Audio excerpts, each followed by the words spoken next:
But, yeah. You're in. You're up. All right.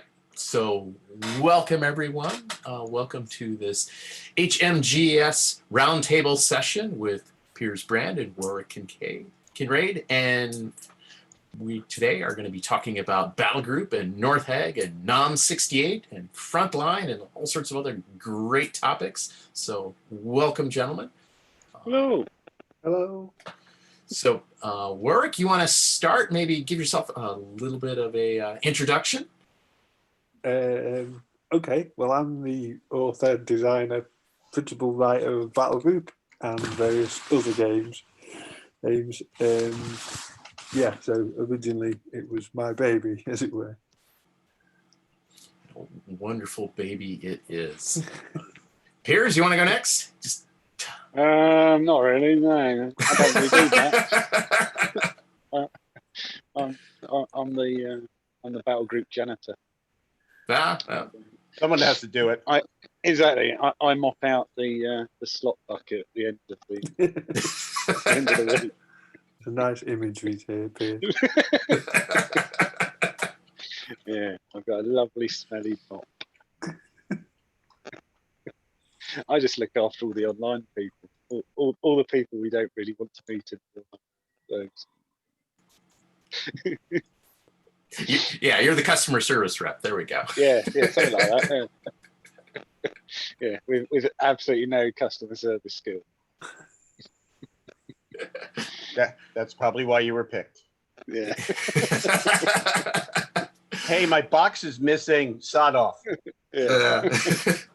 So talk to PSC about that. On behalf of Mitch Reed and myself, Tom Gall from No Dice, No Glory, it's going to be our absolute delight to be sitting down with you for the next couple of hours and talking about all the wonderful projects that you guys are on. We'd like to remind the audience, go ahead and please, be on mute, have your camera turned off. If you have questions, go ahead and enter it into the chat, and we'll try to kind of interject that into the conversation as it ebbs and flows. And with that, why don't we go ahead and get into things. So where would you guys like to start? Should we maybe talk spoilers first, or how do you guys want to? Yeah. I guess start with what's coming up next. Yeah, I think that's a great place to go. So recently, you guys had just kind of posted this out to Facebook. Gosh, what was it, like about a week ago? Yeah.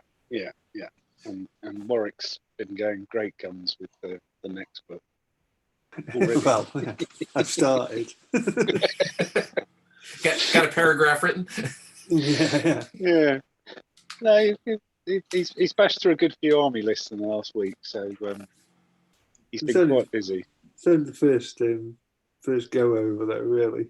It's something to work on. You need something to work on. If you've got nothing but blank paper, you need something to go like, well, I like that, I don't like that. Something you can cross out and make mistakes on and stuff and hone into what you finally want it. So the best thing to do is just start, write a load of army lists and then work a book from there.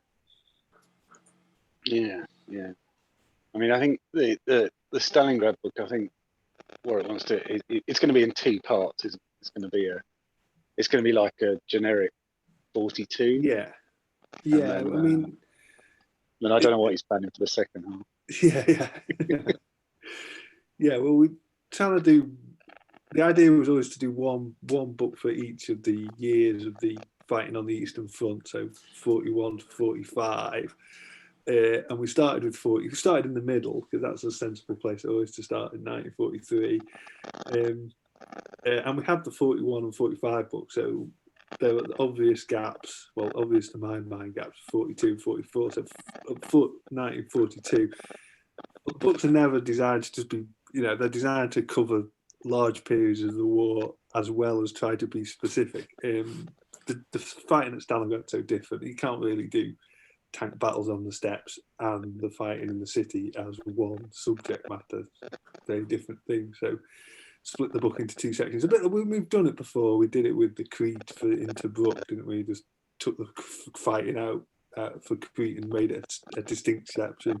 Just done it with Burma for the Pacific book. So do the same thing and just do the more general war on the Eastern Front in 1942, and then do a bit, might be up to half the book that's specifically about the Battle of Stalingrad itself. So for those people who want to play those urban combat games.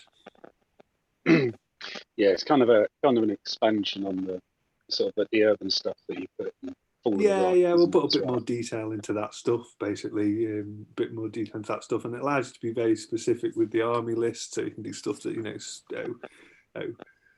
for the Russians and Germans in the city itself and hone those down into stuff that you just really wouldn't want in a general 1942 list, and plus you can take all the tanks out because you don't need many of them because, they're not a feature of the Battle of Stalingrad. I'm not saying they won't be there, they're just not. Not the main entire thing. tank companies are T-34. Yeah, exactly. The T-34s and Panzer 3s and 4s battle it out over some massive ruined cities. Yeah, it won't be a tank fight, put it that way. It'll be the. I'm really looking forward to it. It'll be something very different. I think in many ways it might be closer to the Pacific book in that sort of taking away the tanks and turn it into an infantry fight. A tough infantry fight. Like good infantry against, some good infantry and some bad infantry. But yeah, so and I think it's kind of useful actually. Surprisingly, this week as I've been doing Armaments, I've been looking at Pacific quite a lot because I suddenly thought maybe I should just nick a load of the Japanese rules for the Russians. Oh yeah. For like suddenly jumping out of buildings with anti-tank grenades and demolition charges and stuff. Yeah. But some of that might actually come back to be relevant. Maybe even that just trying to make a very different Russian list, as sort of fanatical defence, as it were, ferocious defence. Yeah. Well, and I suppose you get in, some of the sewer fighting and stuff like that too. Yeah, that, there's all those elements. Yeah, those elements. I mean, I think for me, you could play a skirmish war game that was a fight down in the sewers. I'm not sure how interesting it'd be when you're stuck at one end of a long corridor from each other in the dark. But they're an element you'd want to include on the tabletop. Definitely, you can't say, oh yeah, you've got to have elements of that, like so people can come up through the sewers, or you can stop people coming up through give this sort of another dimension to the tabletop battle. Yeah. It's like an expansion of the little pop-ups in the Pacific and the fortified cellar and tunnels and things that are in Fall of the Rhine. So it's all the little. Yeah, loads of that kind of stuff. Yeah, like Russians just like hiding in cellars or mist in cellars. You come out. I was just reading the. I think I was reading in this. In fact, it's right next to me.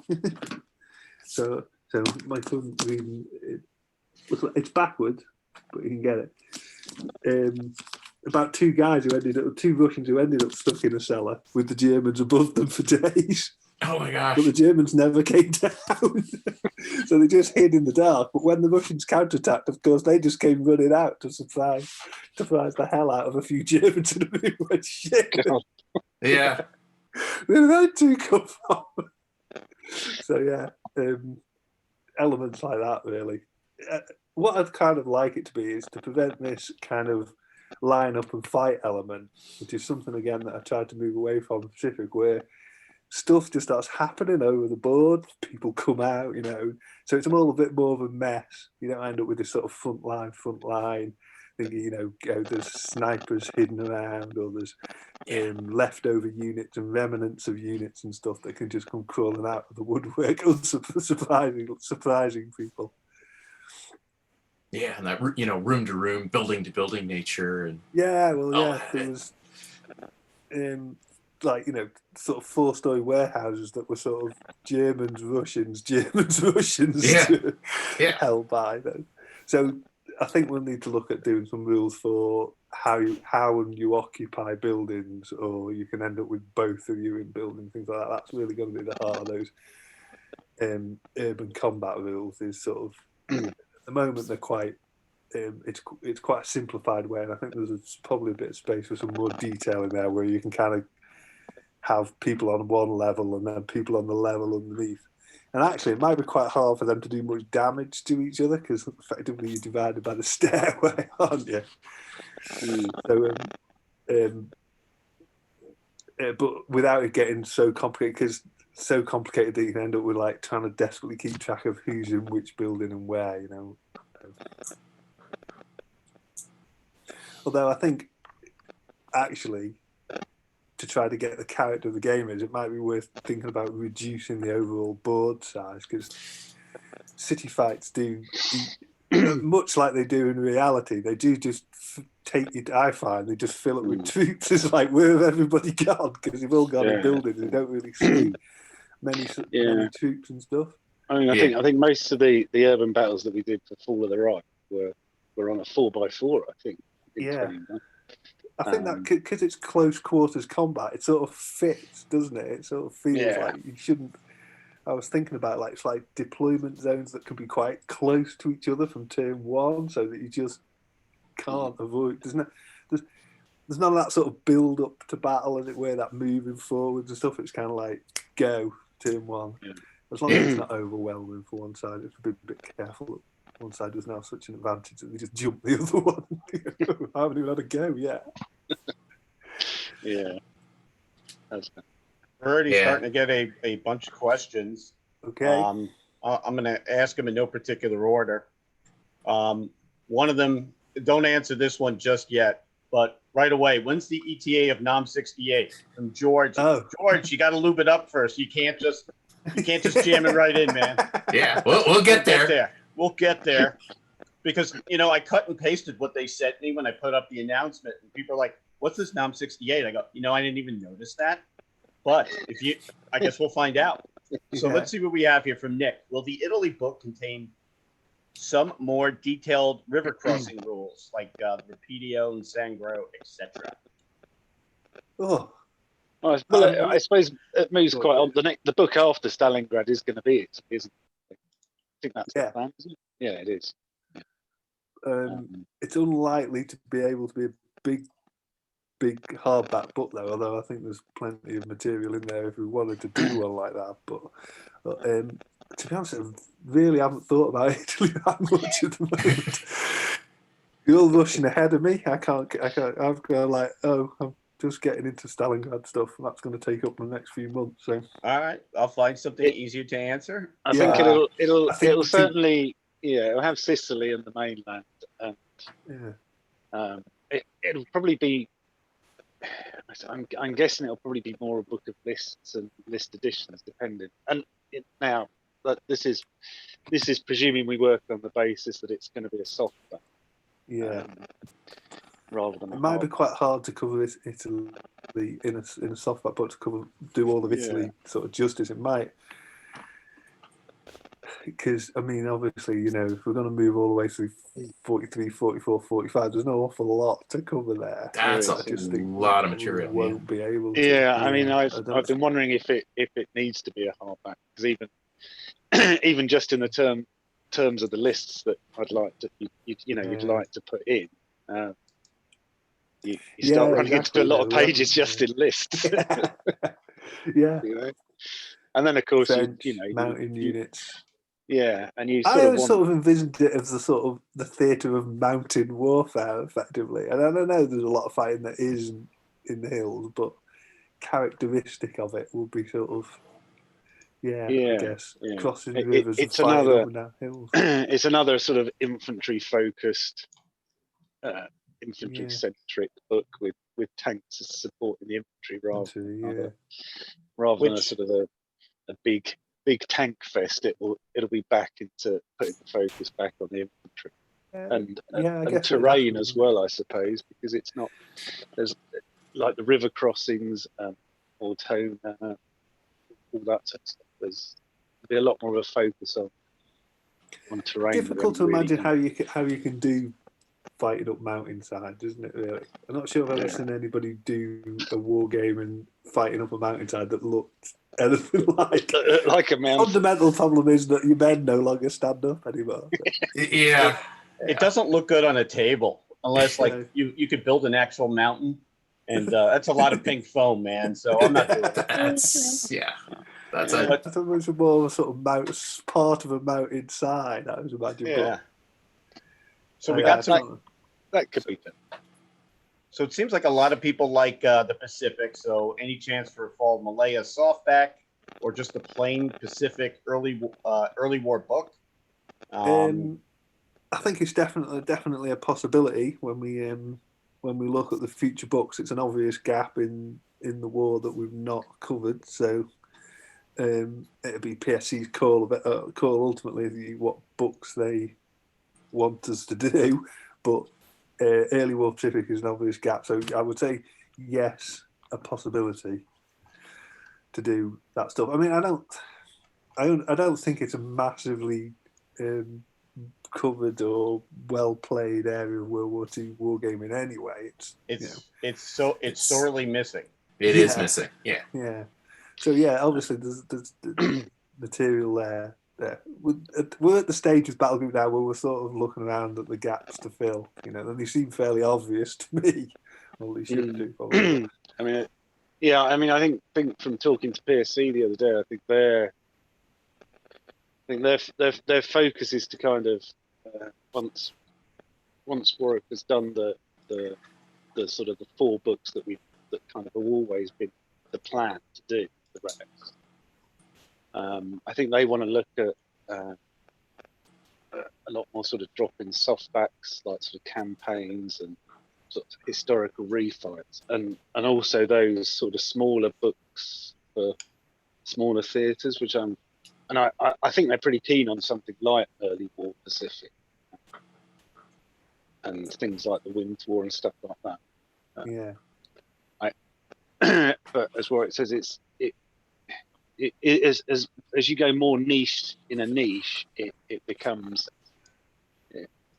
always going to be a sort of a diminishing return. There's an economic question that you have to answer. The reason why it's never really covered. But it's but we had that same discussion before Pacific, and I don't think any of us really expected to be Pacific to be the one that sold the most on pre-order out of every book we've done. It was a huge seller. So you just don't know, it's that chicken and egg syndrome. Sometimes you just need to make it. Does nobody play Early War Pacific because there's no book, or does nobody play it because they don't want to play? So, well, even for that niche material, I mean, one thing that you see gamers at least assert, but maybe it's completely not true, is to say, well, just publish to PDF and don't go so far as to make something that's physical copy. What do you guys think about that kind of mentality? Is that in fact not true? I don't know. Well, people always want books from us. We've never seen the PDF sell as well as the books when they've been available. Yeah. I don't know. Yeah. I suppose we've always wanted something in our hands, haven't we, really? Whether PSC will change their mind on that, but to us, it's always the books have always been. The PDFs, for the sort of usefulness of being able to keep things in print for reasonably low cost and stuff, they've never been massively popular. If you go, but it's one of those things, isn't it? I guess it's If they don't get bought, then there's not going to be a lot of interest in doing more and more. No, and I think with the way Battlegroup is laid out, I think to a degree the people who buy it are people who want books. If that makes sense, you buy it not just as the game, but also it's a book that you like to sit and read. I always think it's like the old rapid fire wargaming supplements where even if I wasn't going to play the games, I'd just sit and look at the pictures. It gives you that sort of, it has that sort of tactile feel that you want to sit on the toilet and look through the photos. Oh my God, I can't believe it. So don't turn it into toilet reading. So no, he's 100% right. I buy rule books because I love reading about mechanics. The pictures are awesome, but I do find myself reading them in the bathroom. It's just because I like spending time there because I could be alone. Yeah. Exactly. Yeah, it's But at quality least time. you don't get isn't it? interrupted. Yeah. But I am such a rule junkie, and especially with books like, because I have the Battlegroup books, and we did a bunch of stories on the first NorthAG book, so I have that one and reading through it. I love reading rules because you get to see kind of what the designers were thinking, how they wanted to bring this conflict to life. I know a lot of people go right away to the lists, but just to see like kind of how they're creating this experience for us, to me, is one of the more interesting things to read on and off the toilet. Well, the other thing too, I mean, and this is a compliment to both of you in what you write, that you always have some background that goes with, here's what was going on in the theater.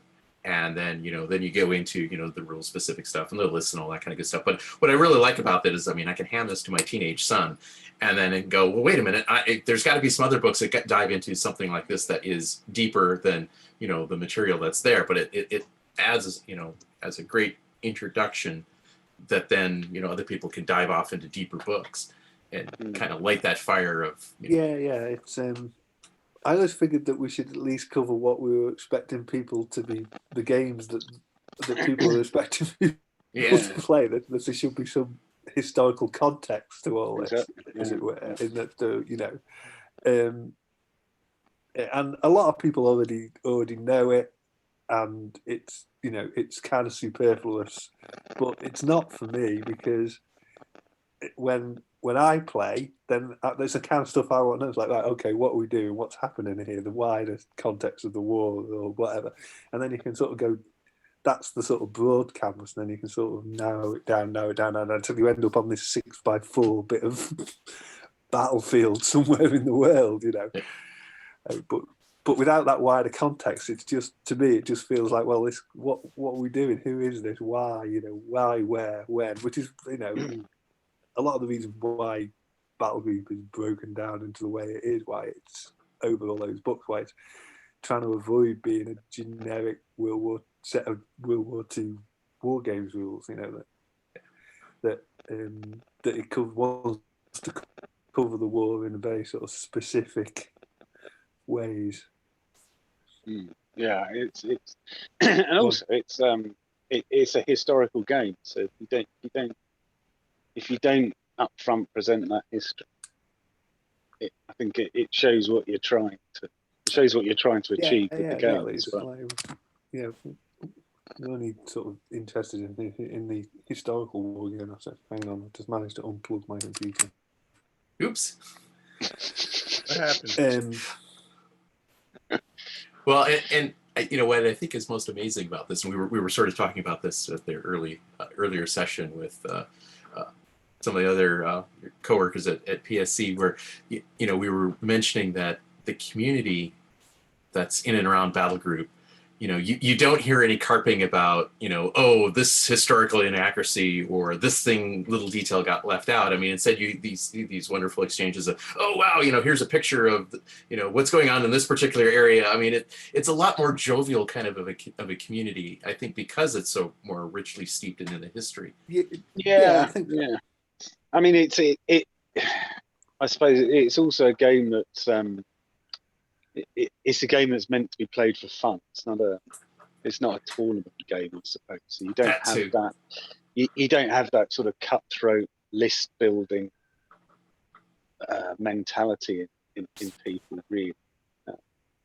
I think it's hard. The lists were designed in a way to make them to sort of move away from that.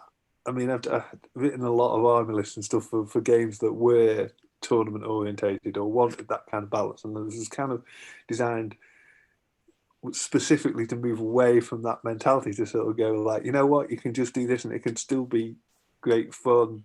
It doesn't have to be like that, but you can still pick up games and pay points and all that kind of stuff without having to do all the sort of background historical research to write historical scenarios, which are still a valid way to play Battlegroup, but the pickup games are to be honest, a way that I just enjoy playing games is a way to use your miniatures, but I still want it to feel like this is somewhere specific, though. Yeah. And I think that's the real shining star of Battlegroup, is that you you can play the generic scenarios from the book at a points basis, but the way the game is set up, they always feel like more like a historical refit than you've just put 500 points on each side of the table and have gone it. Yeah, because because the way that the books are written and the way we've divided up the war is that means that you're always going to get like specific forces against specific forces. And I think that's a lot of it. It feels like, well, these are the right kind of forces facing each other. You don't end up with kind of fudges or very generic forces fighting each other.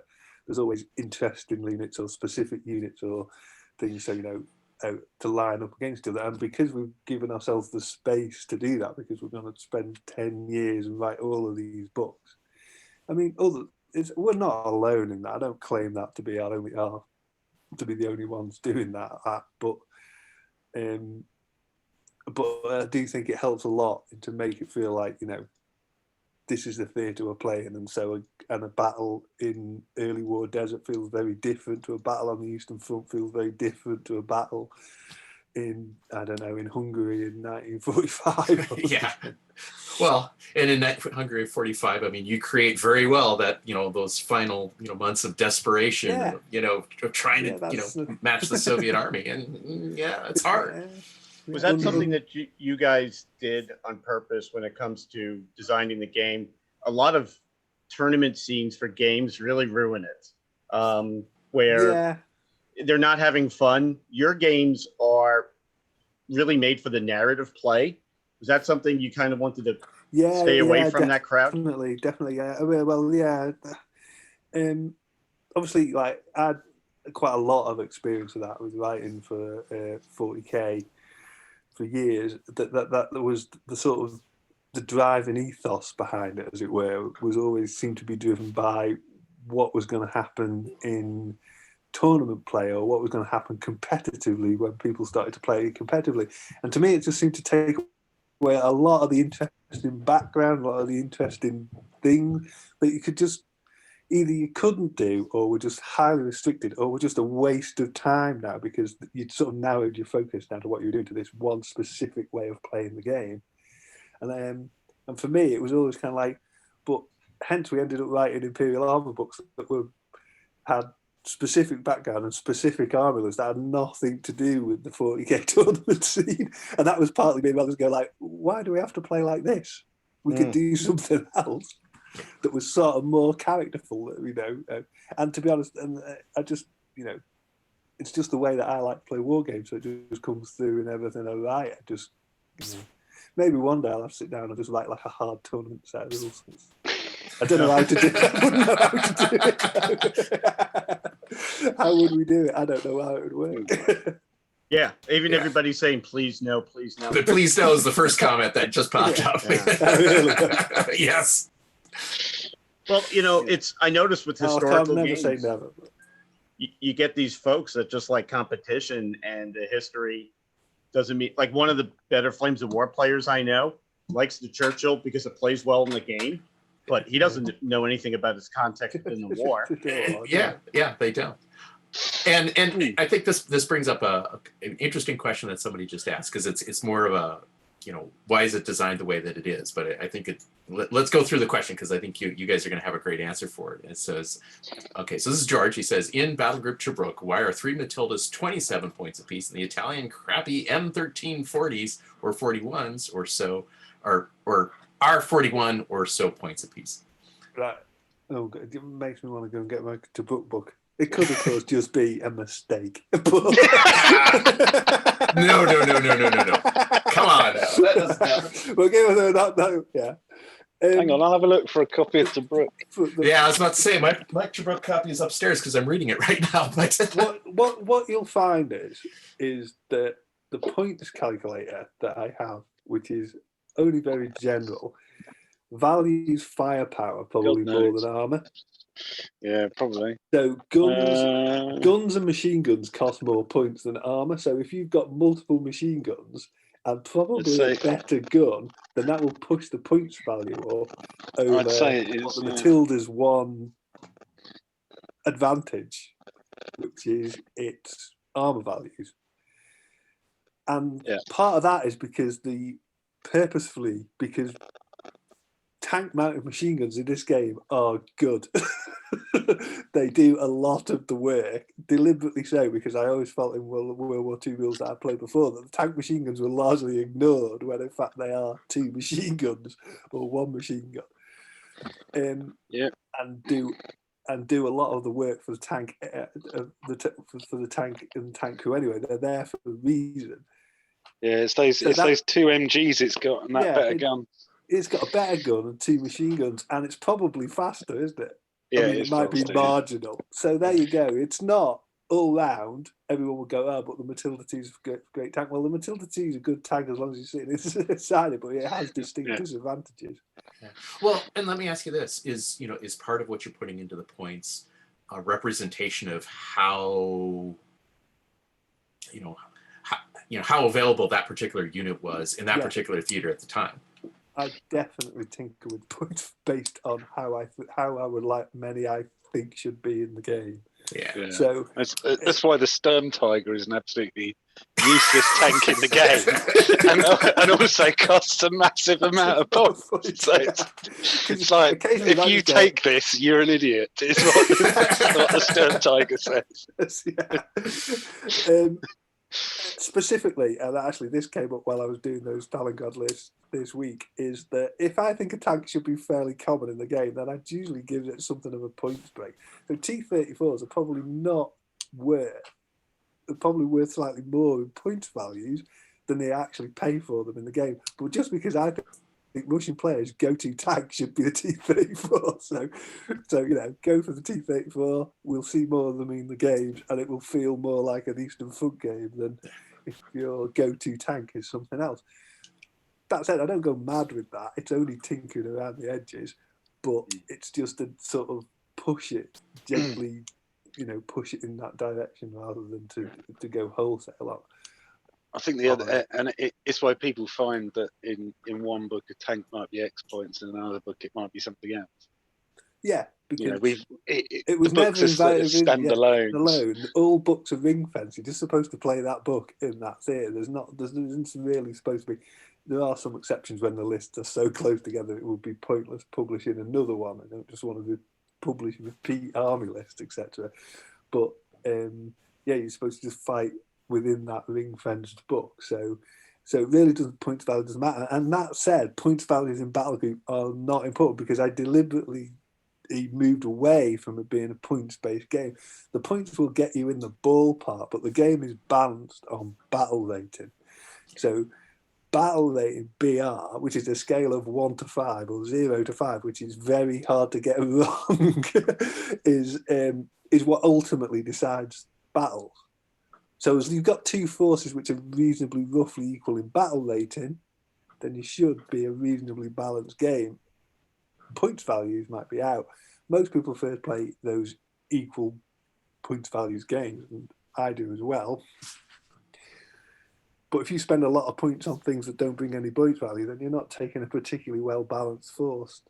And that's the tension that I wanted in the army list, that to do one thing to an extreme will push your force to the point where it is no longer very effective anymore. So it pulls everybody back to the middle like a tense thing. You're like, oh. Or you just end up having to think, I need more infantry because infantry are the cheapest way to get BR into an army, basically.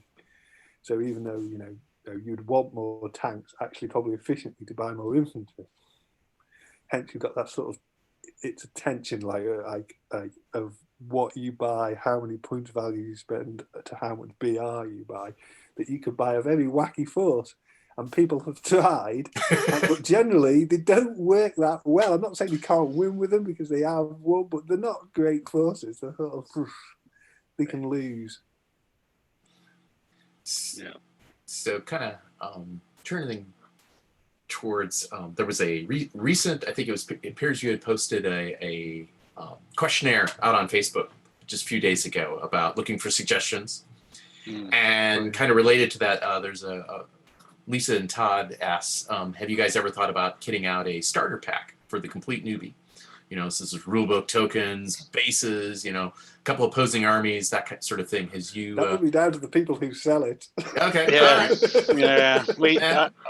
to be honest, I think we first made that suggestion to PSC in 2013, I think it was.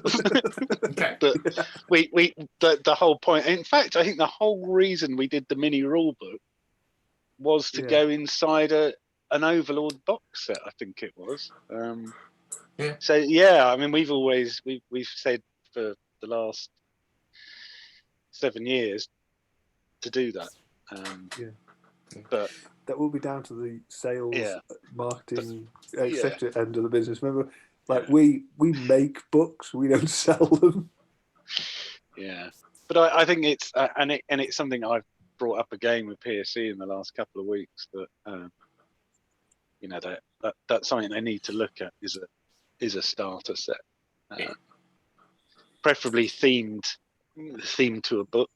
And that's a problem. What would you do? I guess, you know, most people say just do North Late War, Northwest Europe, starter set of Germans, Americans, or Germans and British, and a rule book and stuff. But Battlegroup is, you know, that's only one little part of Battlegroup. You know, Right. You could would you suggest they do a starter set for, you know, 10 different books? Yeah, but I mean, at least if you pick one, you know, it gets people started along on their way. You know, exactly. I guess. But You're sort of forcing something on people there, though. The point with the way it's done is that I thought that you'd have your rule book and then you'd choose which theatre or period of the war you wanted to play in and just buy that book. You know, it's nice that people want to collect them all, but I don't imagine many people out there playing them all. Unless it's maybe Piers and me, that's about it. I can't do Birmingham at the moment. Well, there you go. I think if PSC do it, I think the only realistic theatre they could sort of do it for would be Normandy, really. Yeah, it'd have to be, wouldn't it? Yeah, and I think it's like, you know, Germans and Americans, or Germans and British, and a copy of the rule book. Even then, you see, you've got multiple forces. Yeah, you've got to choose. If you do one that's got British in it, there'll be people who wanted the Americans. Or if you do one that's got Americans, there'll be people that want British. You won't. Yeah, I think get it right, is what I'm saying. No, but I think PSC have got the range of products that they could offer. They could offer something for Normandy a lot easier than other theatres. Yeah, probably. It'd come down to what they've got in plastics, really, wouldn't it? Yeah. So, you know, I mean, you'd like to think that I know they're looking at ideas for the chits and stuff like that, and having their own, because there's a couple of guys who do MDF sets of chits. So I think PSC are finally looking at producing their own to go with the games. Mm-hmm. So I think once that's available as well, and you've got the vehicle cards and things like that done, then, you know, the actual the kits are there. The kits are available. So once the last sort of few bits and pieces are available, I think you may well see PSC do like I don't know if it would be a box game or more sort of like a load of stuff in a bundle deal. Yeah, bundle deal, in a big brown box. Yeah. But yeah, it's something that they've taken on board again as well recently. So I think a lot of the issues they've got at the moment are probably simply down to getting stuff back in stock since COVID shut the factory down at the start of the year. Right. So you're sort of trying to get over that as well. Yeah. Keeping books in print and all that. That's tough thing to do. I mean, I think we're doing a lot better with that than we used to. I think currently there's only 2 out of print at the moment, which is Barbarossa and Blitzkrieg. One of the reasons Pacific was delayed for so long was that it was either release a new book or get some of these other ones that are out of print back into print. So, you know, the call was, let's get these ones back into print, and then Pacific It just got pushed on and pushed on, which means there's a long delay and it's in between Battlegroup books, which is not great, but at least now there is a decent range of books, because before that, we would have been looking at, only half the books being available. Yeah, well, And I that's think the at one problem. point, at one point we had the softbacks, but no sort of core supplement for them to buy. So it got to that stage where PSC had to do the reprints, otherwise we wouldn't have anything to sell to people. But look at the rule book's been printed so many times now. It's crazy. Yeah. There's a lot of reprints of the rule book in very different formats every time, it seems, which is now causing some confusion. But it's getting there though. So, was there anything that came out of the questionnaire that you had on Facebook, Piers, that was that you thought was particularly interesting or actionable, or things that you guys are going to kind of take to heart and do? Well, I mean, all those, everything that list of 12 titles were all. They were all titles that were discussed. I discussed with PSC a couple of weeks ago. So they were all titles that were based on ideas that that PSC had for this sort of new series of books. So once Stalingrad, Italy, is it Migration we're doing after Italy, and then West Wall. I think it's West Wall. So once those sort of 4 are done, that's the end of what was the original 10-year plan for Battlegroup. And then PSC are looking at, to go on from that, a series that's going to be called the Firefight series, which is Battlegroup Firefights, where they want to have more of a focus on a small campaign or a division itself, and go forward that way. So it'd be historical scenarios and the odd list and things like that. But all those titles were all ideas that PSC floated. What they choose will be up to them at the end of the day. Now, and it's probably likely they'll bring in other writers to do them as well, because we probably won't have the time to do everything that PSC will want.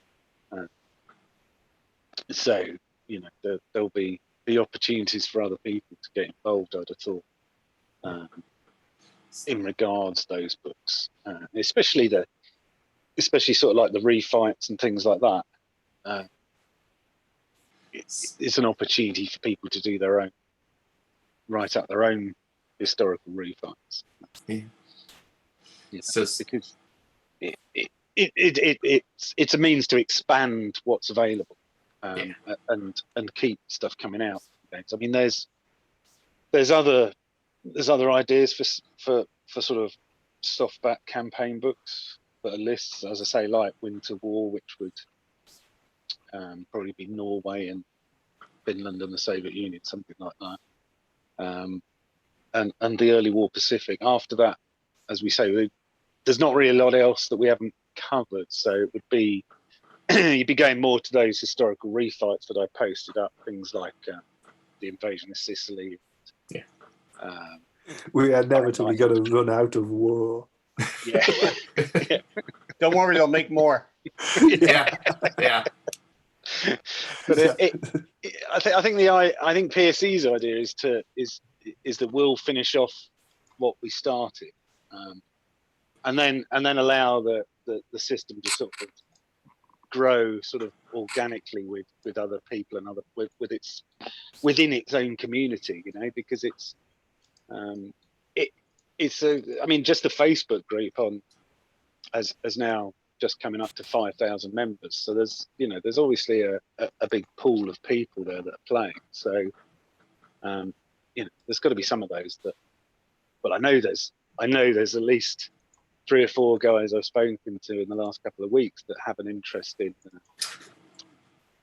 in writing stuff. So I guess we'd sort of, we'd always be there in the background, I guess, to sort of look over stuff. But I think the idea will be to let us get on with the last few books, and then see if anybody else wants to have a stab at working on stuff. Yeah. Well, I think this is probably a great transition point to get into NOM 68. Oh, Speaking of new stuff, it sounds like that's pretty exciting and new. So why don't you guys spill some beans? Yeah. So this is something that's really something that not a lot to do with Battlegroup at all. Really, it's something that I out of personal interest, and Yeah. I still like to play and write for other periods and stuff as well, and so Vietnam was something that that I thought we could make for an undercovered but interesting, I think, period for wargaming, and something that so it just comes out of personal interest. Really, it's just a chance to do a modern skirmish game, for which I'd had quite a few ideas and dabbled with, but that was for a very modern, up to date sort of Iraq, Afghanistan kind of stuff, which has all gone fallow, but allowed me to go back and kind of go, right, okay, there's ideas in there that I can just plunder and take and do something that's different altogether. Just the challenge is to do something different in a different period, in a different style of warfare, in a different style of game, really. So yeah, it's a skirmish game. It's set at platoon level, so the biggest you'll command is an American platoon. It's not points driven at all. There's no point system in the game. It's all narrative driven. It's generally driven by its campaign system, which takes you through a 12-month tour duty where you just run your platoon through 12 months and create a story for them, basically. So I think of it very much as a narrative war game, and it doesn't have opposition. It has a referee and players who play the Americans, and a referee who controls everything else, sets up a scenario, runs the VC side of it, plays the VC force in the game, but and that allows them then to create a story basically in that game. So it feels a little more a bit. It's a bad comparison, but it feels a bit more like role playing game in that you have a referee and a bunch of players basically, and the referee is creating the story. Yeah, but it's on a tabletop. Obviously, there's no actual role playing.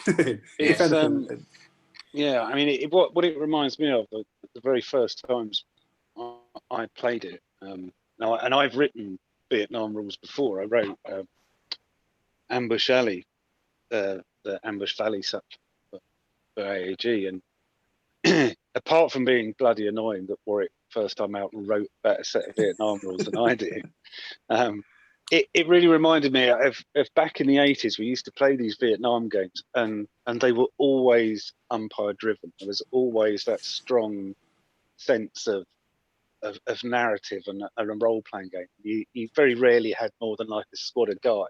There was none of these. You didn't have an army, and that's what it's cut back to. And it's we've done quite a bit of play testing with it, and we've done it as I've been umpiring it, and I've got two of my main play testers are playing a platoon, and the platoon's only did 3 squads and a bit of support, so they've got a squad each that they always use, and then they've got an M60 team each, and then they sort of take it in turns with the command squad, and what is really amazing is the fact that the third squad, they both got their own squads, right?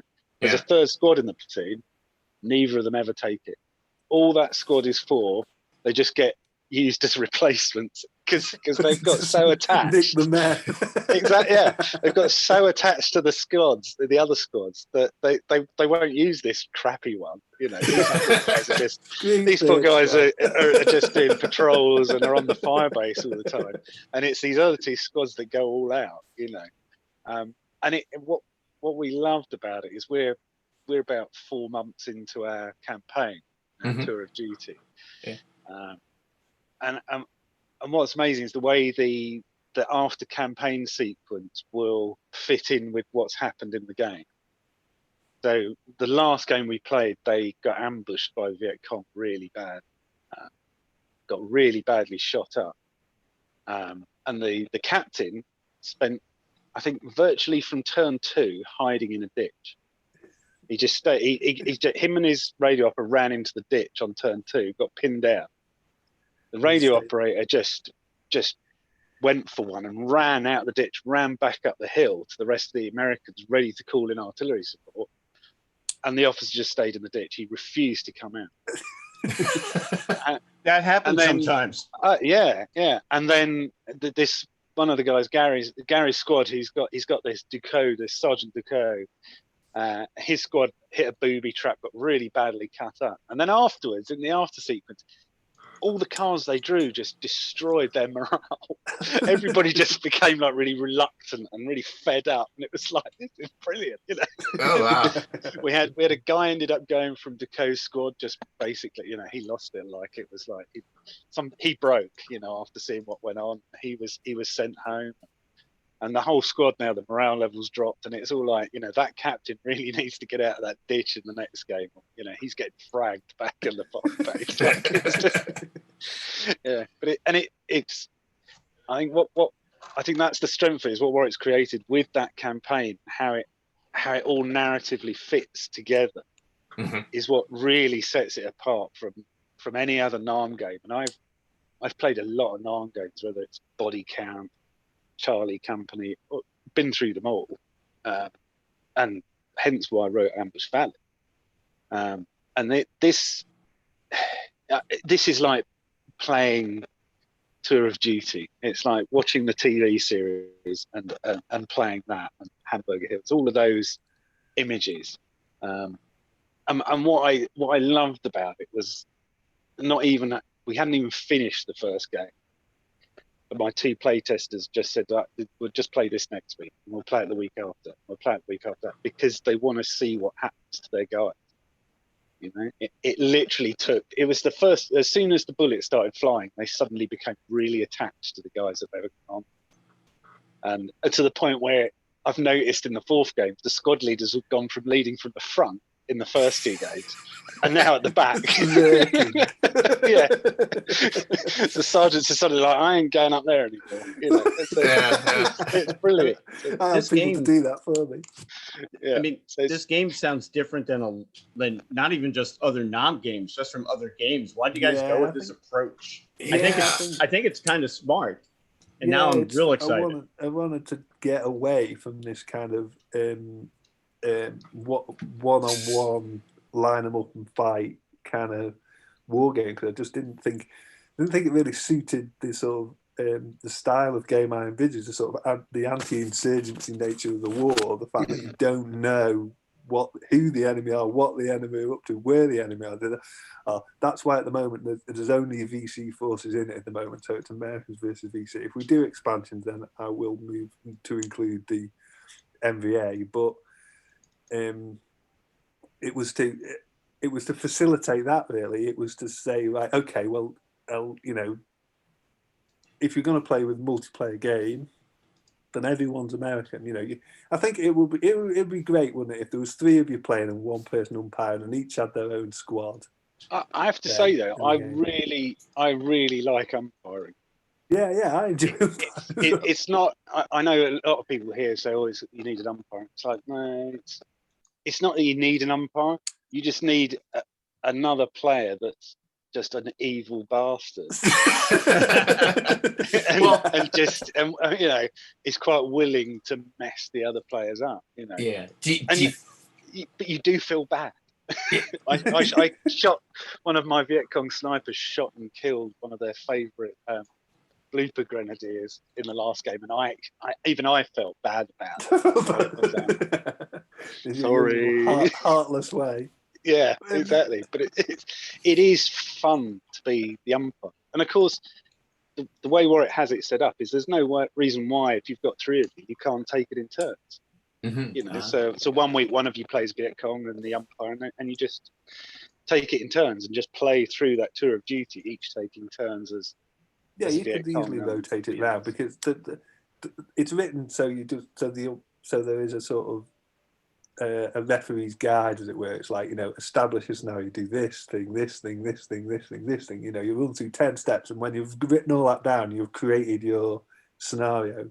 You've got a board, you've got a mission, you've got a VC force, or you've got any special events and things like that that might be good. And then then you can just set up your table and you've got all that stuff, and then they, you know, then they deploy the American troops, and then you just begin to play, and it should all unfold. So, I mean, a lot of it does come from your sort of experience of being a role-playing games master as well, in that, you know, there's that element of just like, I'm going to create something for you, and then you guys are going to play it. But like I said, it does. In this, the competitive element is, as a VC player, you can just be a heartless bastard. It sort of helps with the game, doesn't it? Mm.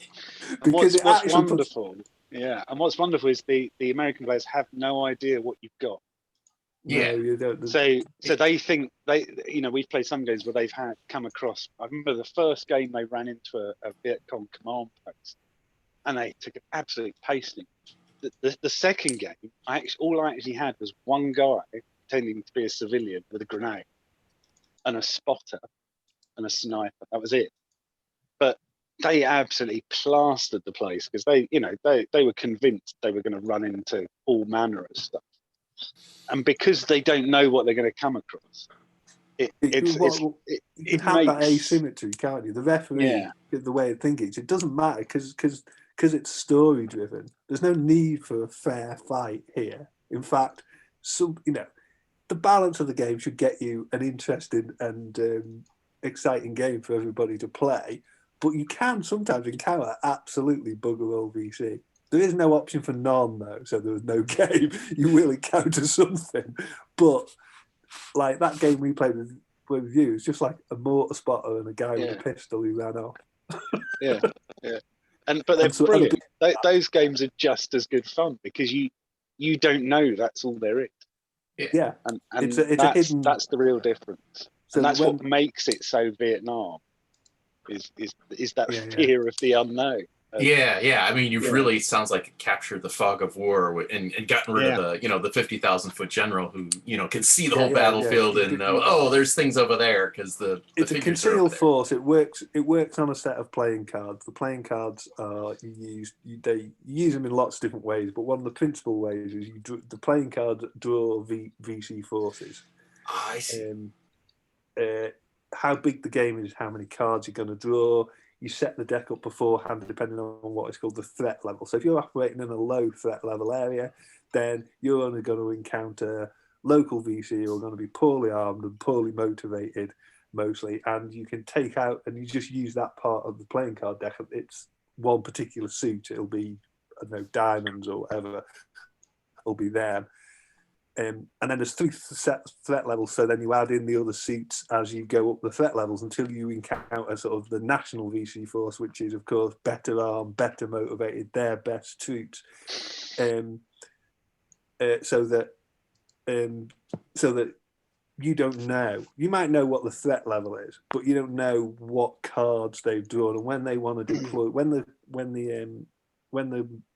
When the referee wants to deploy forces, he simply reveals the card, and then he can put those VC forces on the board. And a card might be a single sniper, or it might be 10 blokes with light machine guns and an RPG and all sorts of things. You just don't know until he reveals those cards, basically. Mm-hmm. The plan is to try and do a card set with a death card set that goes with the game. That's got the death cards. Yeah.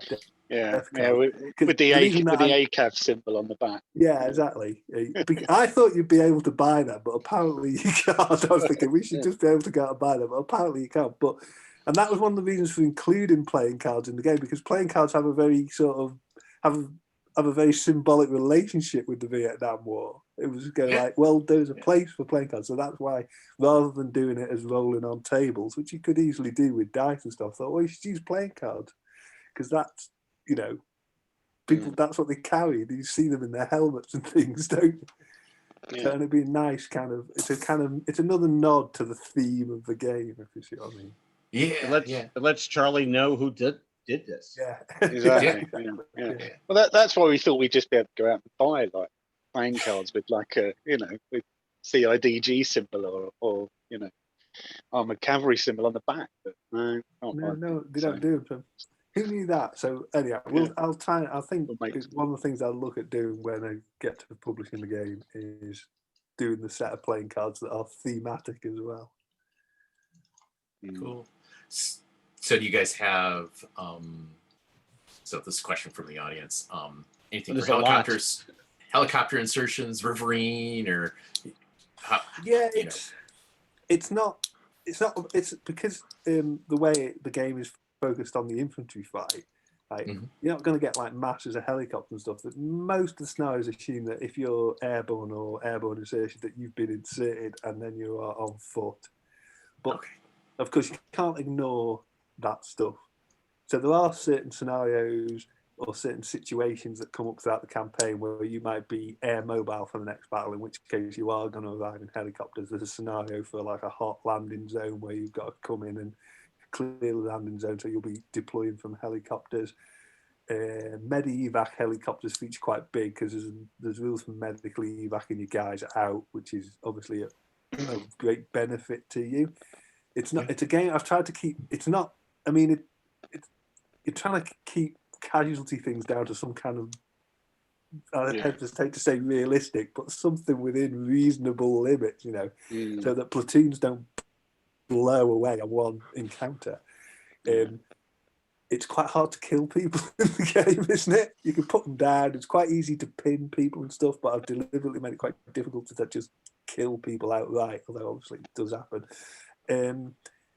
Which makes it that allows you then to bring in whole elements like medical evacuation, or like what combat medics do, like moving guys out of the line of fire, saving people's lives, being an important part of the game on top of the just shooting at each other stuff.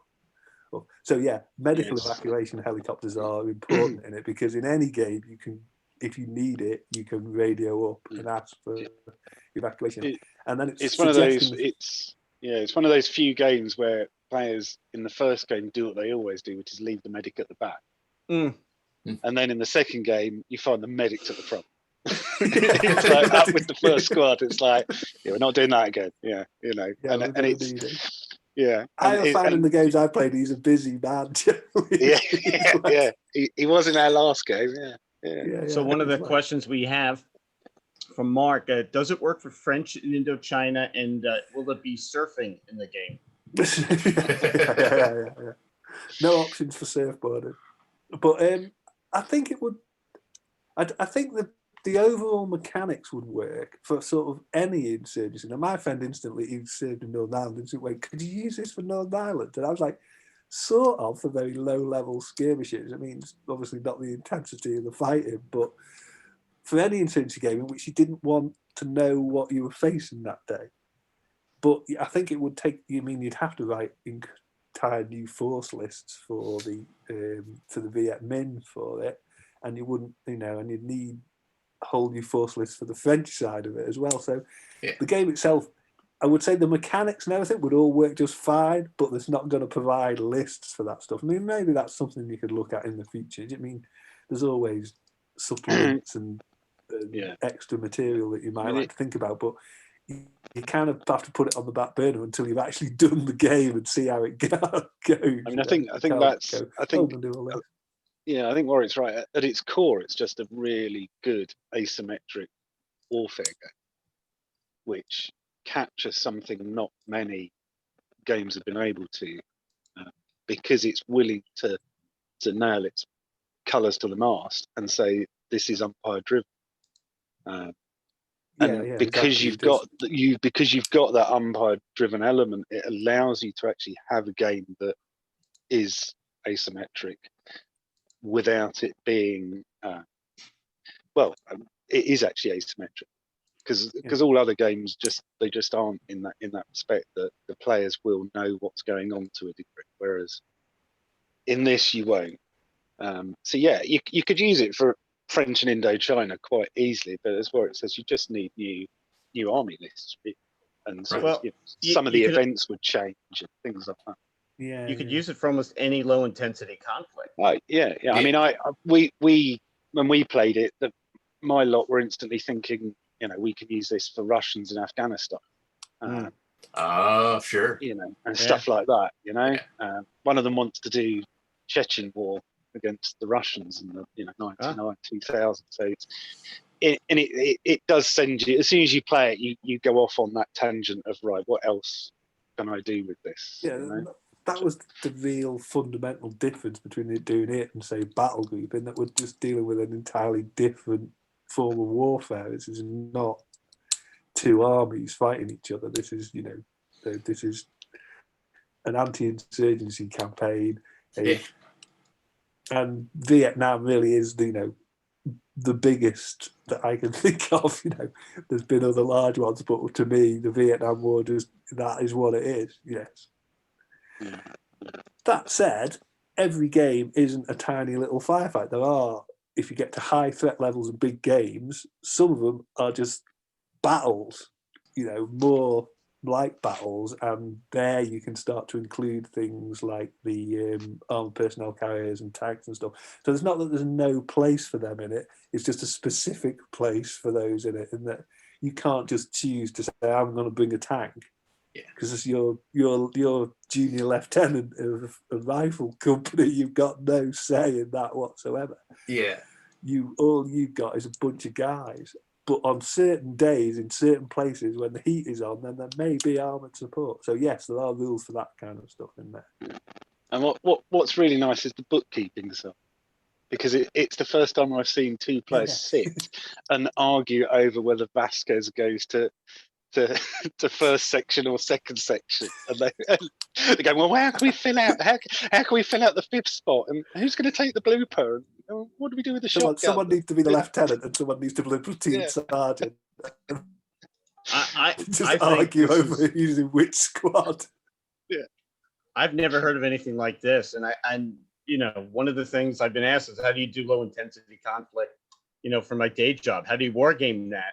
And I think you guys may be onto something, but this sounds totally different than almost any other concept I've seen out in the market. Yeah, I'd like to think that. I don't think there's another war game that's quite gone down that same road, really, that's gone quite all out for that.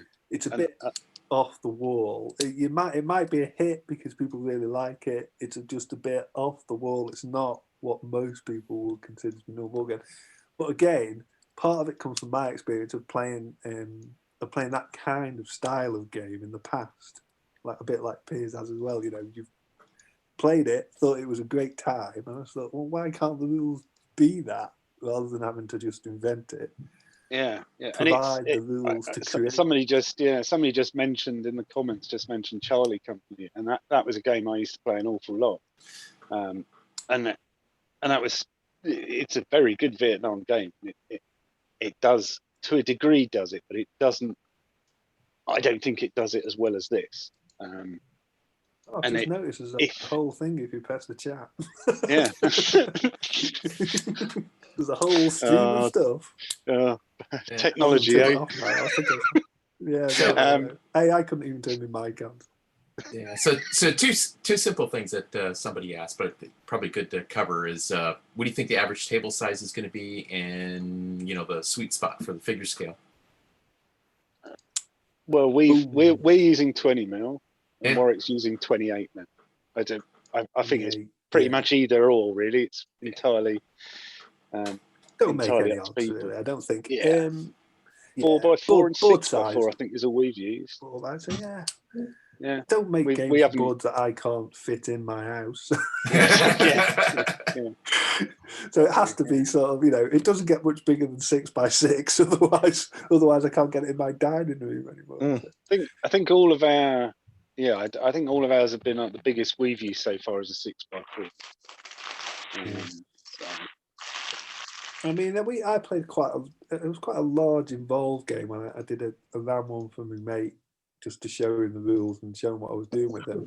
And that was like a full platoon. We played it up a 6x4 board, basically. So he had 3 squads. So I think he had 2 squads on the board. His third squad was in reserve, but it was air mobile, so they could arrive in a helicopter. So there was a helicopter involved in the game. And we played, that was on a 6x4 board along it. I say that because, but the Americans arrived in a helicopter anywhere on the table, so it's sort of irrelevant. where we came up and sort of had to search through a village, and the VC put up. Well, I say VC put up a fight, but I put up a rubbish fight. This is VC that mostly ran off, to be honest. It was a good day for the Americans, and that was a whole war game we played with the full platoon. And I think like I had 2 or 3 VC killed, and he didn't lose a man. He had a couple of wounded, but no one was killed in action that day. Yeah. And so, and to me, it still felt like a game. It felt like an action, but it was kind of like, well, VC didn't put up much of a fight there. We mostly did one. Yeah, we have one game with 2 Americans KIA and 3 wounded, and that was a bad day. That's a bad day. But their platoon's not having a good time after 4 months. They've had 9 killed in action in 4 months, so that's what I mean. Their captain is going to get fragged sooner or later in his tent one night, because it's just you just need to. They're just not having the luck. Transfer him out. Send him off back to battalion. Well, Skip's playing the lieutenant, so Skip's the lieutenant, so they're screwed. Gary's the platoon sergeant, so Yeah. Say no more. I gotta say, Battalion HQ must have a job for him doing something. Yeah, got a new assignment for you. Yeah. All right, guys, shall we move the clock forward and talk a little bit about NorthAG and CENTAG and what's all going on there? Yeah. What is going on there? I think the plan is to try CENTAG, The plan is to try to do the next set of army lists for it. I mean, we always knew we were going to have to do more army lists for it, but when and how that could happen. But I think it's on the horizon that we can actually get down and try and do the sort of, well, if nothing else, the major missing army list for it. I don't know if we'll ever get around to be able to cover the Belgian army, but we're missing the Germans and the US. And I mean, I'm doing up I'm doing up a list for PSC at the moment of the likely models that they're going to need to look at covering to sort of cover off most things. They're certainly looking at American troops, West German. They want a list of Dutch vehicles, things that the Danes can use. And similar for exactly. So what the lists actually are still aren't decided. I think we don't have a list of lists, do we? No, exactly. That's part of the problem, is it's deciding what lists to make on that list. I think the sort of the Warsaw pack size is a bit easier, because obviously it's East Germans, Poles, naval infantry list, maybe an airborne list, something like that. Sure. It's how you do all the smaller NATO side. Obviously Americans and West Germans is grand, it's easy, that's done. You can cover that reasonably quickly and easily. It's whether you then do a NATO list that players can then modify themselves within that list to theme it to a particular country. So and it tends to vary by tank and by APC. So if you want to do Dutch, you choose a motorized infantry platoon or whatever, and you choose the option for the YPR, right, 60, whatever it is, and the option for whatever sort of anti-tank weapon. So you have like a generic list that you then pull parts out of and theme. Because if you were going to try and do a book of 8 NATO lists, it would just become this massive tome that it becomes impractical. It's part of the problem there is just because the books get bigger and bigger and become impractical, it takes longer to write, it takes a lot more to produce and all that kind of stuff. So it just starts to become it becomes huge, and also it costs a lot to ship, because shipping has gone up so much. It takes away. But I think the last sort of chat I had with PSC was that it would probably have between 6 and 8 lists. They want to include the French. I think it was French, Americans, West Germans, and then if possible, a sort of a generic NATO list that could cover, as I say, Denmark, Holland, Belgium, and Sweden, Mhm. and then obviously things to face that. So like East Germans, Baltic Naval, Soviet Airborne, and a Warsaw Pact list that, again, where you just pull out the bits you want to represent Czechs or Hungarians. Yeah. I don't know whether you really need to do that for the Warsaw Pact, but you could probably just go with the Czech list because Hungarians will probably go down. You know, it's trying to get things that would face the lists. You know, Right. But that's where it is at the moment. It's sort of deciding what lists are going in. Once we've got the lists and once we know what there is, I don't imagine it taking that long to pull together. How about on the scenario side? You know, certainly with NorthAG, there was the one that was included. You guys see expanding that out quite a bit too? One big generic scenario, effectively, that it should be able to use for all things. But yes, it does need more. Yeah, I think and I think if you're going to put in the Baltic naval list, you want to put in something about beach landing. Yeah, or you know, airborne assault type stuff. I mean, that seems like another thing that it's right I think for. ultimately you'd have to write a scenario for an airborne assault because what would be the point in playing the game in which you ran into the BAR tank force and tried to land on it with your helicopter-borne troops? You know, it's just not going to work. You need a new scenario for that, don't you? Effectively. Yeah. And you'd want a beach landing list so that you can buy those big hovercraft that the Russians. Oh yeah, because that would be awesome. Oh yeah. But yeah, I think exactly. Yeah, but I think you'd probably want another couple of sort of generic scenarios in that book, just to expand on what's on that sort of main scenario in NorthAG. Just a couple of things a bit different, you know. And then I think once that's done, I think as from what PSC have said to me, I think that's pretty much NorthAG covered off for sort of the Cold War. But again, you know, they're talking about expanding NorthAG not so much within that Cold War, but expanding it to sort of actual conflicts, so like Arab-Israeli things like that. Right. Yeah, that was brought up. But again, like that sort of don't have to make up. Exactly. Yeah. And like with the sort of Battlegroup firefight series, that whether we do it or other people, but I think their long-term vision is to have both Battlegroup and NorthAG, just keep ticking over and expanding slowly with both, and with both miniature releases and with books. So Centag's on it, but I think Stalingrad's the focus at the moment. Well, we need to. There's no particular book schedule at the moment. It just has to be.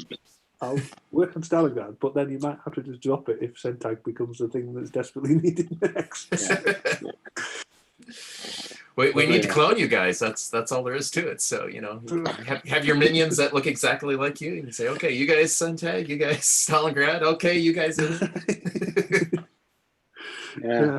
Works for me. Books take time to write. Yeah, they do. Cool. It's not so much the books as well. It's making pretty stuff to make pretty pictures as well. Exactly. It's a whole project, isn't it? It's not just words on a page. You know, you approach books as a whole project. You know, it's like, you know, when you come to do the Stalingrad thing, you think about like, okay, it's not just writing some new army list. There's a whole load of stuff to do, and an important part of it is like models, terrain, all of that kind of stuff. Now, obviously, 20 mil World War II is kind of easy because me and Peter both got loads of it and are happy to have loads more, etc.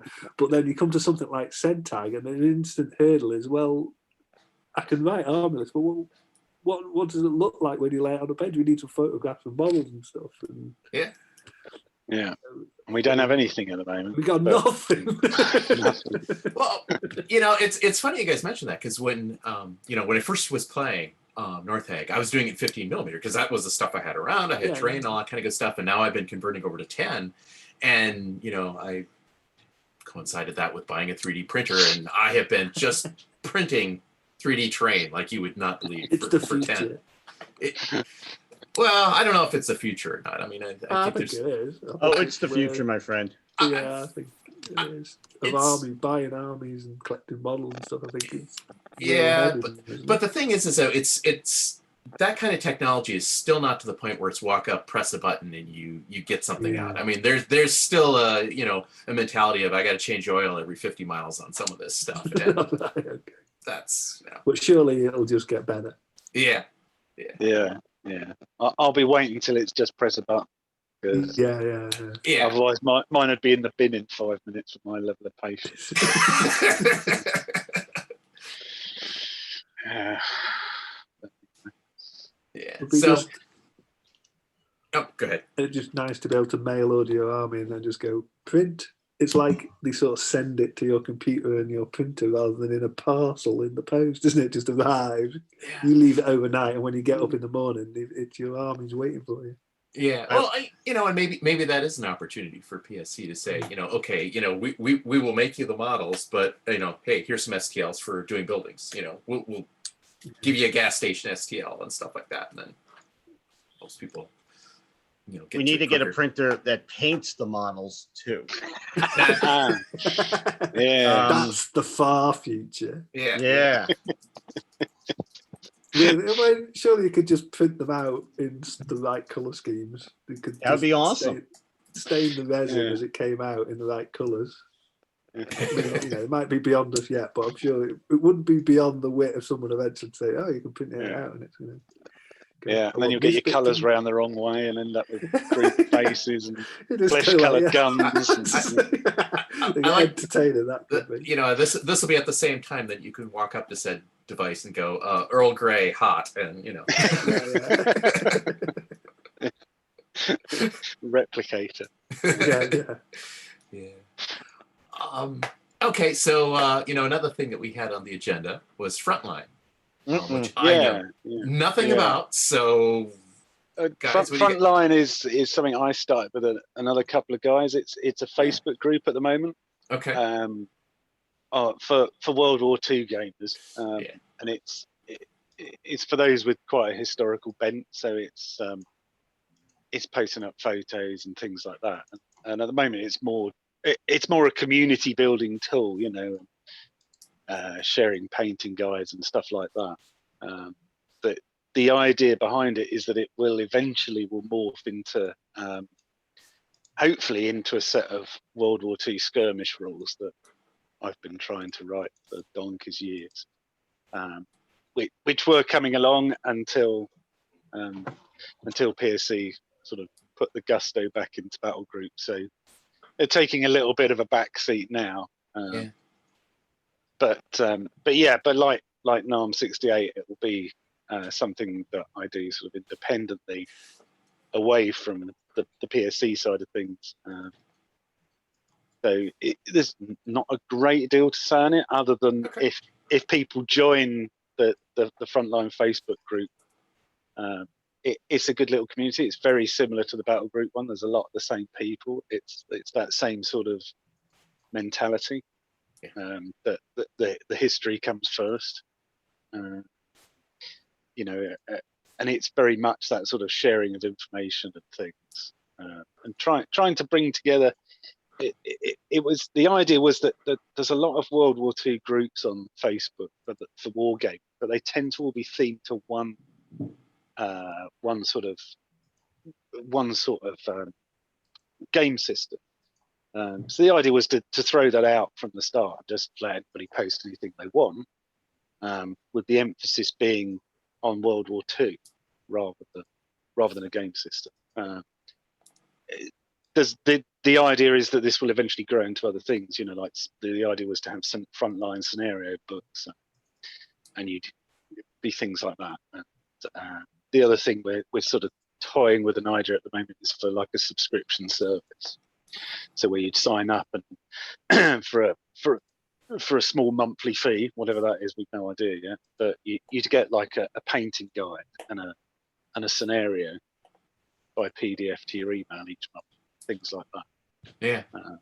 And the idea is to see how that sort of to grows and see if that will grow into something bigger. But I suppose the idea was to always to try and make it community driven and build the community first, rather than try and build a community around a set of rules, just to see if, and also to offer a place where people who are just gamers of any ilk for World War II can join in with each other, you know, because it sometimes feels that it's quite fragmented at times. You know, if you play this game, you stick to that group. If you play that game, you stick to that group. So it's a community at the moment that I hope will grow into something else. Yeah. So from the chat channel, one suggestion was Patreon. Yeah. I think that's probably the way we'll go. I used to run a Patreon that I ended up having to close down because I just got too busy with the day job. But yeah, Patreon's a good way forward. But it needs to be in a position where I can make sure people are getting something every month. Right. Because what I don't want is a something that's a monthly service and you only get something every 2 months. You know, if we're going to do it and people are going to pay a subscription, then there needs to be something every month without fail for them. So it's at the moment it's working towards working out where everything fits together in this sort of jigsaw puzzle of Battlegroup books, Battlegroup Firefight, Frontline, NARM 68, and Warwick's also writing the Soldiers of series, and I'd really like to have a crack at doing the 100 Years War for that, and a few other ideas. You know, he's working on the Napoleonic set for Soldiers of. So it's loads of things going on. So it's how we sort of fit this jigsaw puzzle together to get it to all link in. You know, because obviously we've got the stuff for PSC, but you obviously sort of also want to try and do your own independent stuff as well. Yeah. Yeah, you have your own interests ultimately that you want to pursue in some way, and then, you know, that's where Battlegroup started for me, as pursuing my own interest in World War II wargaming. But you know, it's kind of grown and expanded and turned into something else now. And then, but you still kind of got your other interests. You're like, you know, hence you end up doing one sometime, or to be able to do your own stuff as well. Yeah. I mean, I think if you actually looked at the list of things that we'd like to do rules for, it's about 20 years' work. Long. Let's face it, it was never going to all get done. Because I think we certainly wanted to do a fantasy set of rules at some point. Oh yeah. Yeah, using Warwick's Soldiers of system. Yeah, we talked about doing that. I mean, that is just such a good system for doing something like fantasy. You know. They're hitting. It's such a narrative system as well. It's like all of Warwick's work. It has that. Every game tells a story, you know. I mean, I'd really like to do more with soldiers of, because, you know, for the periods that we're interested in, and really it has to be driven by personal interest, because you're going to have to paint the models and play the games and all that kind of stuff, you know. So, you know, when I decided that we wanted to do the Napoleonics one, is something that I've shied away from a long time, but Napoleonics Wargaming is where I actually started playing with toy soldiers rules back in the early 1980s, and hence there was a draw to go back and do it again, you know. So, but I knew that doing it is a big commitment, because it's like, I've got to paint an army, I've got to paint a Napoleonic army. It's like, and that's a big job, you know. So these things aren't going to happen quick. It's not a case of just sitting down, bashing out some rules on the word processor, playing a few games and publishing it, which you could, chucking it out as a PDF or something like that and do it and thinking. It's like, you want to do it right, do it big, do it properly, play the game. Because ultimately, I'm only going to write the game that I want to play. Right. I think, and I think that shows in all the games that he puts out, is you know, these are games are written to be played, because that's why they're written. They're written because we want to Yeah, play that's the them. starting point. The starting It's- point for all of it is that, well, let's play a game like this. And it, Yeah. The yeah, Vietnam one, like, let's play a game like this. This is Yeah. cool. Let's play. because you know, it's so they're not written as an idea to make us buckets of cash, because they don't. You're in the wrong business for that. Yeah. And I think that's why they're like they are, and why they get that sort of popularity amongst people, is because they're sort of, you know, they're written by people who want to play them. You know, Just it's our hobby at the end of the day. It's a sort of extension of our hobby, but it's just our hobby, what we want to do. Yeah, we don't care if people buy them, because we get to play them anyway. Yeah. So Yeah. it's irrelevant to us to a degree. Ultimately, yeah. Nobody. If nobody buys them, we don't mind. We'll play any them. more Battlegroup, but Not only do you get to play them, you get to play them first. Exactly. yeah. Yeah. We get to price how much a Yag Tiger. We decide how many ragtaggers we want in our game. Yeah. Not Well, many. you know, and it's funny that you guys. Oh, mentioned that. I'm going to have to jump off. I'm being called away, guys. What time is it? Okay. Well, you know, we're about getting. You're talking to 5 Piers minutes. now. Yeah. You're talking to Piers now. I've done. Okay. Yeah. I'm also really hungry, so I am going to go for my dinner. Yeah, it is dinner time there. Thanks, guys. All right, gentlemen. Yeah. We'll thank close you it very up much. here. Thank you very much for being here. Thanks for taking Cheers, the time man. out of Speak to you your busy later. weekend. Everybody on chat. Thank you very much. Thank you so much. Piers. Thank you, Bye, Warwick. bye. Thanks, Piers. Cheers. Wow.